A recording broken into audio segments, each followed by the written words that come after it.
आता बघूयात पालकमंत्री पदावरून रायगड जिल्ह्यात सुरू असलेल्या शिवसेना विरुद्ध राष्ट्रवादी काँग्रेस वादाला लवकरच पूर्णविराम मिळण्याची शक्यता आहे। रायगडच्या या रणांगणात स्वतः अजित पवारांनी एंट्री घेतली असून आता हे थांबलं पाहिजे असं वक्तव्य त्यांनी केलंय। रायगड पालकमंत्री पदाच्या वादावर पडदा। रायगडच्या रणांगणात अजितदादांची एंट्री। दादांची मध्यस्थी, गोगावले तटकरेंमध्ये तह।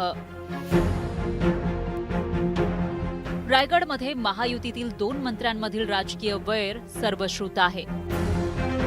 रायगडच्या पालकमंत्री पदावरून शिवसेनेचे मंत्री भरत गोगावले आणि राष्ट्रवादीचे प्रदेशाध्यक्ष सुनील तटकरे यांच्यात रस्सीखेच सुरू आहे। पण आता या वादावर तोडगा निघण्याची शक्यता वर्तवली जातीये। नुकतंच अजित पवार, उदय सामंत आणि गोगावले यांच्यात बैठक झाली। या बैठकीमध्ये राष्ट्रवादी काँग्रेस आणि शिवसेना यांच्यातील वाद अधिक तीव्र होऊ नयेत यासाठी खबरदारी घेण्याची गरज असल्याचं मत अजित पवारांनी व्यक्त केलं। कोणतंही वक्तव्य, कृती किंवा सोशल मीडियावरील आरोप यामुळे वातावरण अधिक बिघडू नये अशा सूचनाही त्यांनी केल्या। या बैठकीनंतर अजित पवारांनी मंत्री अदिती तटकरे यांच्याशीही स्वतंत्रपणे चर्चा केली।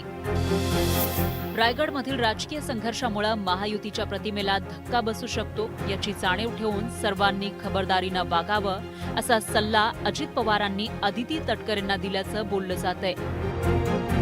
अजित पवारांच्या या भूमिकेवर शिवसेना मंत्री भरत गोगावले काय म्हणाले तेही पहा। दादाने जर विचार करत असतील तर चांगली बाब आहे। आम्हाला काय हौस नाही वाद करत हे करायचं, परंतु दादाने त्यांची पण जी मंडळी आहेत त्यांनाही कल्पना द्यावी, त्यांनाही सांगावं। चुकीचं आणि खोटं नाटं जे काय व्हिडिओ दाखवण्याचं काम किंवा हे जे काय चाललेलं आहे हे पण कुठंतरी आता आम्हाला शोधणं गरजेचं वाटतंय। दादाकडनं 1 पाऊल पुढे जाताना दिसत असेल तर आमची 2 पावलं पुढे असतील हे तुम्हाला आम्ही सांगतो। राज्यात महायुती विरुद्ध महाविकास आघाडी असा थेट सामना अपेक्षित असताना अनेक ठिकाणी महायुतीमधील पक्षांमध्येच स्पर्धा निर्माण झालीय। रायगडमध्ये तर हा संघर्ष अधिकच टोकाला गेलाय। अदिती तटकरेंना रायगडचं पालकमंत्रीपद देण्यास शिवसेनेचे मंत्री भरत गोगावले, आमदार महेंद्र दळवी आणि महेंद्र थोरवे यांचा विरोध आहे। हिवाळी अधिवेशनामध्ये कॅश बॉम्बमुळे रायगडमधील शिवसेनेचे दोन्ही आमदार चर्चेत होते। अंबादास दानवे यांनी महेंद्र दळवींवर कॅश बॉम्ब टाकला।